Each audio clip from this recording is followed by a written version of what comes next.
local organizations providing support to Black women and girls. In collaboration with Research in Action, extensive research was conducted along with interviews involving African American women and girls, as well as individuals working within relevant agencies and institutions. The task force findings shed light on some of the root causes behind this concerning trend. It identifies racism and lingering effects of slavery as contributing factors that historically defined Black women and girls based on their profitability as slaves, ability to work, and capacity for bearing children. These harmful stereotypes perpetuate negative beliefs about Black people being dangerous, hypersexualized, irresponsible, or lazy. Such misconceptions continue to have detrimental impacts on the lives of Black women and girls today. This is an important reminder that addressing these underlying issues is crucial for combating violence against African American women and girls.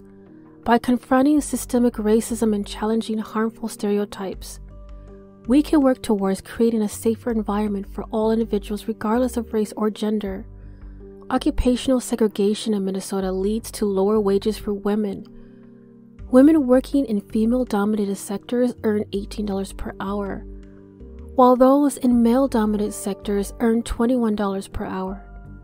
The disparity is even starker among Black women, with over 1/3 working in service fields compared to 1/5 of white women. This unequal distribution of work opportunities also affects housing options and savings. Limited access to safe and affordable housing impacts the quality of life and increases the vulnerability to violence. To address these issues, it is essential to allocate more resources towards reducing the disproportionate harm faced by Black women and girls. This includes providing stable housing and educational programs that can prevent violence and promote well-being. Additionally, professionals serving victims should have better data collection and improved coordination amongst agencies. In order to achieve these goals, funding should be directed towards creating housing and resources specifically designed for African American women and girls. It is also crucial to develop culturally appropriate trainings for professionals like peace officers, prosecutors, and victim service representatives. Increasing diversity by recruiting more African American staff in these roles will help create an inclusive support system. Minnesota has taken the lead in addressing violence against African American women and girls by creating a task force dedicated to understanding why they go missing and helping their families.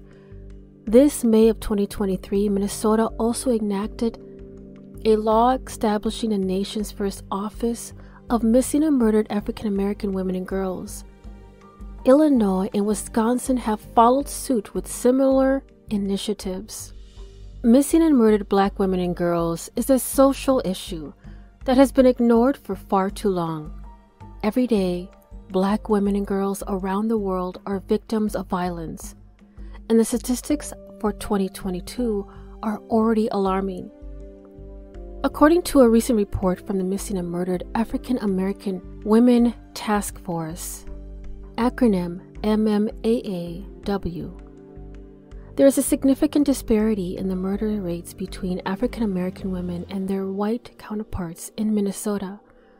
Additionally, it is noted that these cases often receive less media attention or Amber Alerts than other missing person cases. The data shows that African American women and girls are nearly 3 times more likely to be victims of homicide. This alarming statistic is further highlighted by the fact that although they make up only 7% of the state population, Black women constitute 40% of domestic violence victims in Minnesota. Hundreds of family members with lost loved ones said enough is enough. In each of these 4-part episodes, we will talk on the stories of our precious women, girls of color, and explore when this becomes a social issue, how we can change the statistics, and what organizations are helping. In this episode, Part 1, we will discuss on the lives of Cassandra Rhines, Tina Slaughter, Kiki Jefferson Moore, and Sadaya Hall.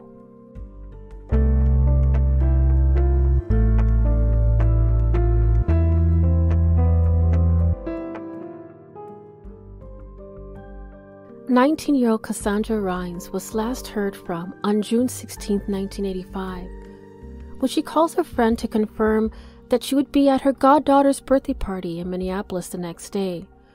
So on June 17th, she never shows up at the party and has not been seen or heard from since.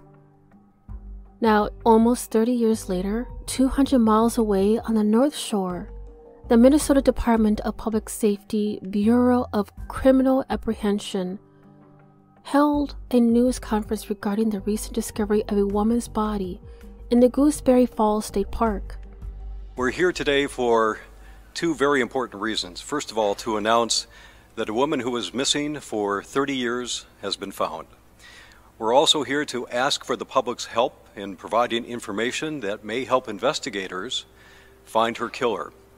All right, on May 6th of 2014, one of our off-duty employees was in Gooseberry Falls State Park doing some training with one of his dogs and came upon what he thought to be a human skull. By the time we got up there, it started to get dark. We were unable to locate it at that time. The next morning, we gathered some help and we went out there, which was on May 7th. May 6th was when it was reported to us. May 7th then is when we found the skull. Appeared to be decades old.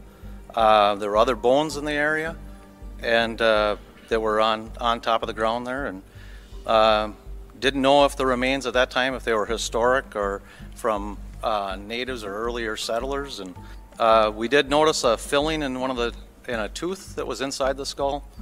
We ended up calling Sue Meister, Hamlin forensic anthropologist, to come up and help us just to determine which bones were human and which were animal in the area. So shortly after the BCA crime scene team assisted with the scene where these skeletal remains were located, several samples were submitted to our laboratory to obtain some DNA testing in order to attempt to assist with any identification.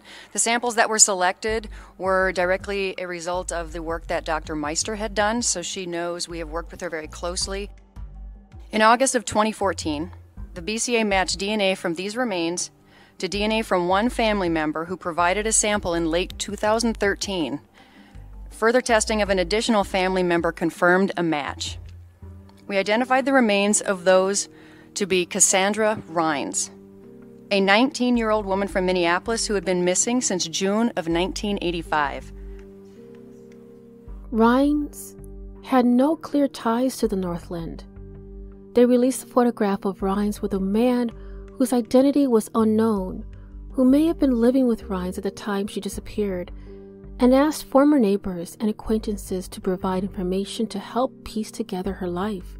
Quote, "Based off the information we got from the press conference and releasing her picture, we were able to identify the male as Donald McSwain and verify that he was in fact living with her at the time, but has since died.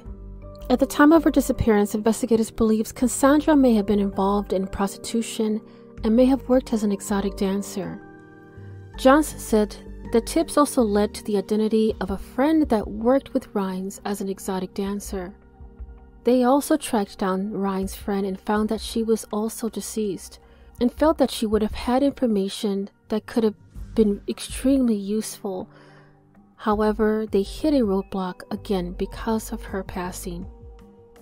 BCA Assistant Superintendent Drew Evans states, investigators need the public's help to better understand who Cassandra Rhines knew and who may have sought to harm her. The clearer picture we have of the time when she disappeared, the better chance we have of finding out who killed her.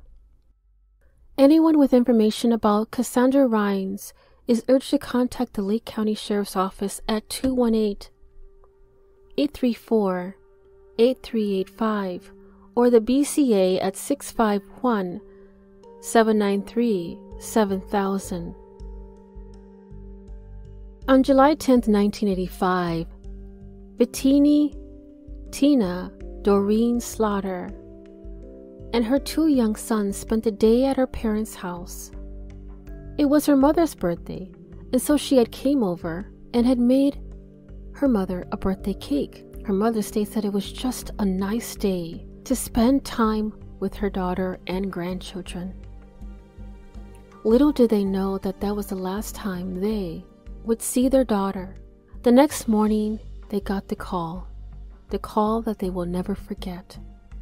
In the early hours of July 11, 1985, before 5 a.m., Tina was startled awake by an intruder in her home.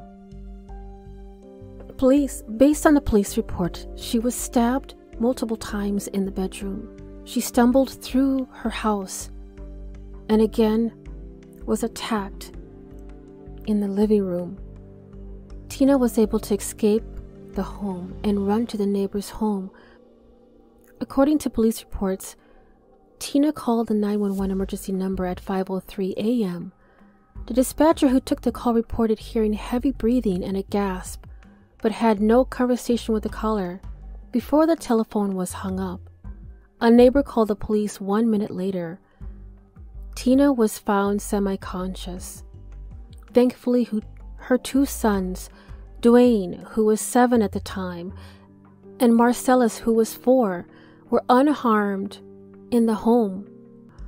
A suspect was seen running from the apartment building, and it is believed that Tina's case may be linked to a series of other robberies in the area, as her TV was taken. Later, her TV was found in an alleyway. At the time of the murder, police questioned a few suspects but were never able to link anyone to the homicide, and the case went cold.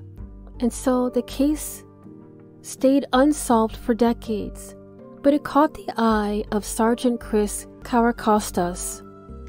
Now, Chris Karakostas fulfilled a lifelong dream of working in law enforcement and became a decorated Minneapolis homicide detective focusing on cold cases.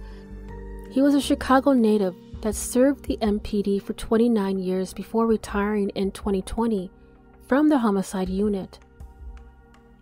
Sadly, Chris was found dead of natural causes on December of 2021 in a local hotel room.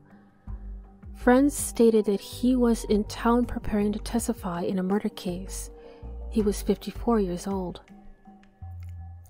Now, where the case stands today, in 2016, after re-examination of the case, DNA was discovered subsequently tested from an item found at the scene.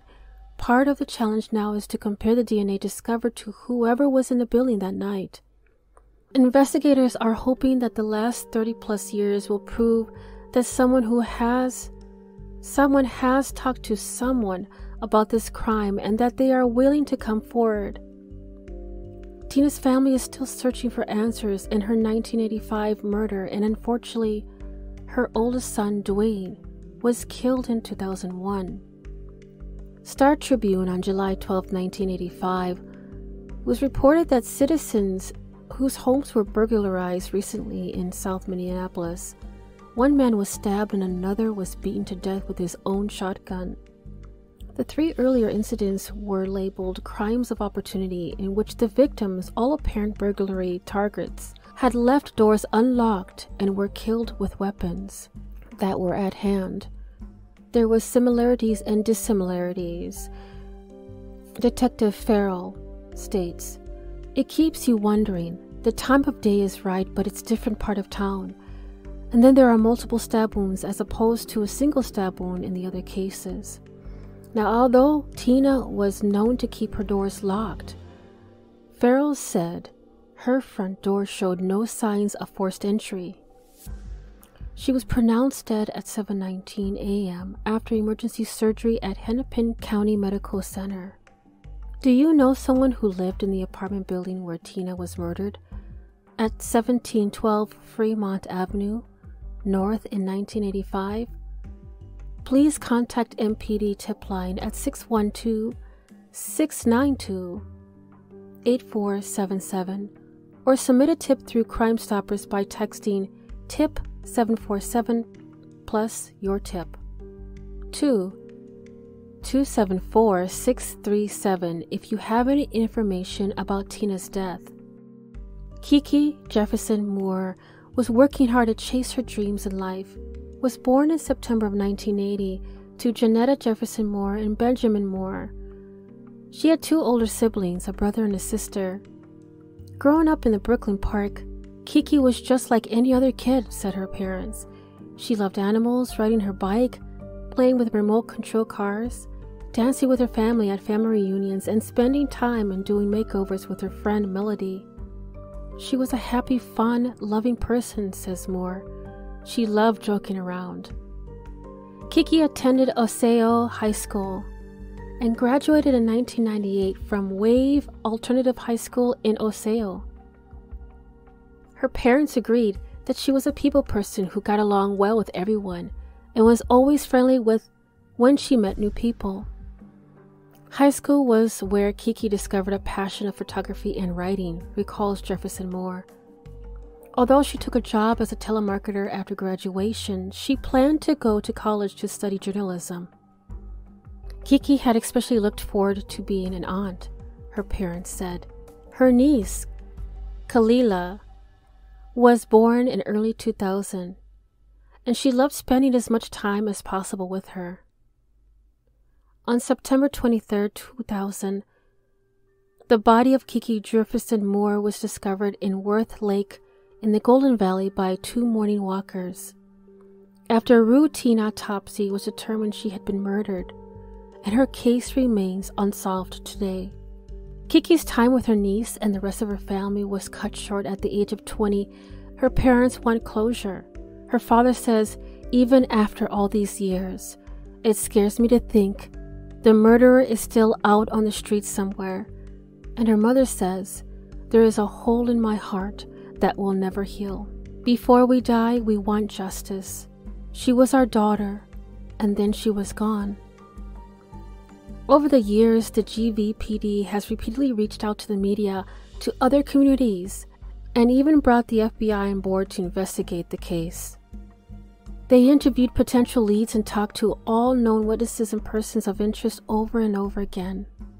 The Golden Valley Police Department believes someone out there may know something that could help them solve the murder and help bring closure to these families who have been waiting years for answers. By getting the facts into social media and to as many eyes and ears as possible, police hope someone will come forward with new information. If you have any information regarding Kiki Jefferson Moore's homicide, contact the GVPD tip line at 763-512-2500. Sadea Hall was a vibrant teenager who loved life and touched all who knew her.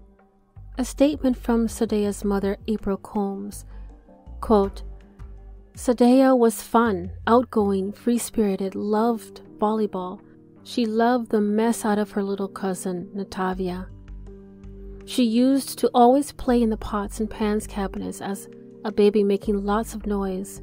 She had a lot of friends and loved getting together with her family. Her mother tried as much as she can to raise a young woman and wished she had more time. Yet Sadea was dealing with immense grief inside.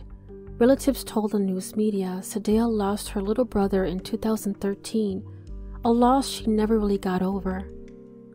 April Combs lost both her children unexpectedly. February 1st, 2017, Wednesday night. Sadea was hanging out with friends in the Payne Fallon home when bullets came through the basement windows.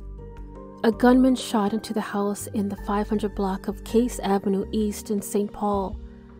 St. Paul squads arrived in the intersection of Case Avenue East and Edgerton Street around 10:30 p.m. after 911 calls reporting shots fired. When officers arrived, they found 16-year-old Sadea Hall, who was soon pronounced dead on scene by paramedics. Also shot and wounded was a 17-year-old female and an 18-year-old male. Both were transported to Regents Hospital for treatment. the entire block remained cordoned off that Thursday morning as homicide investigators and crime lab techs processed the murder scene. Police are going door to door talking to witnesses, gathering information that may lead to a suspect or suspects. Sadea's cousin tells Twin Cities Pioneer Press that it's really tragic because she was an innocent person and her life is gone. Sadea's friends believe that she was not the intended target. Police have not arrested anyone in Hall's homicide. This is a case that has broken all of our hearts, and our investigators have worked very hard on it, said Steve Linders, a St. Paul police spokesman. They've interviewed many people, they've examined a lot of evidence, but unfortunately they haven't got that piece of information that could lead to the killer. Police are asking for the public's help, and if someone provides information that leads to an arrest, he or she could be eligible for a reward through Crime Stoppers of Minnesota. People can call the St. Paul Police Homicide Unit at 651-266-5650 or provide anonymous information to Crime Stoppers at 800-222-8477.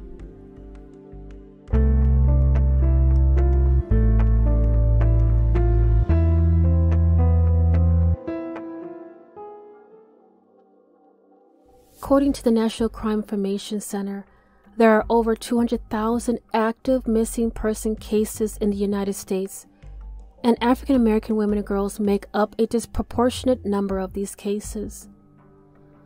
2019 study by the Urban Institute titled "The Continued Murder of Black Women and Girls in the United States" found that the homicide rate for Black women was 3.18 per 1,000 in 2017, compared to 0.31 per 100,000 for white women. This means that Black women were 10 times more likely to be murdered than white women. The study also found that Black women were more likely to be killed by someone they knew, such as an intimate partner or a family member. In fact, 73% of Black women who were murdered were killed by someone they knew, compared to 59% of white women. The study authors concluded that the high homicide rate for Black women is a national crisis that is largely ignored. They called for more research and resources to address the issue of violence against Black women and girls. The study's findings are consistent with other research on violence against Black women. For example, in 2018 study by the National Coalition Against Domestic Violence found that Black women are more likely than white women to experience intimate partner violence, sexual violence, and stalking. The high homicide rate for Black women is a reflection of the systemic racism that Black women face in the United States. Black women are more likely to live in poverty, to be unemployed, and to have less access to health care than white women. These factors make them more vulnerable to violence. It is important to raise awareness of the high homicide rate for Black women and girls, to call for action to address this issue. We need to invest in programs and services that support Black women and girls, and we need to challenge the stereotypes and prejudices that contribute to violence against them. There are a number of things that can be done to address the issue of MMAAWG. These include increasing awareness of the issue, providing more resources to law enforcement agencies, working to address the root causes of violence against African American women and girls, holding perpetrators accountable. It is important to remember that MMAAWG is not just a statistic. It is a crisis that is affecting real people and families. We must all work together to bring attention to this issue and to find solutions. Here are some organizations that are working to address the issue of MMAAWG. The Black and Missing Foundation, the National Center for Missing and Exploited Children, the National Black Women's Justice Institute, the National Urban League, the Women's Justice Institute, If you know of a missing or murdered African American woman or girl, please contact your local law enforcement agency or one of the organizations listed. You can also call the National Center for Missing and Exploited Children at 1-800-THE-LOST. That is 1-800-843-5678. We need to enter into a place where the value of Black women is the value of women, period. If you enjoy our show, please rate and review us on Apple Podcasts, and be sure to come back for our discussion of true crime stories. Starting in June, I will be switching over the podcast to be a bi-weekly pod platform. Until then, this is Jasmine Castillo. We are voiceless no more.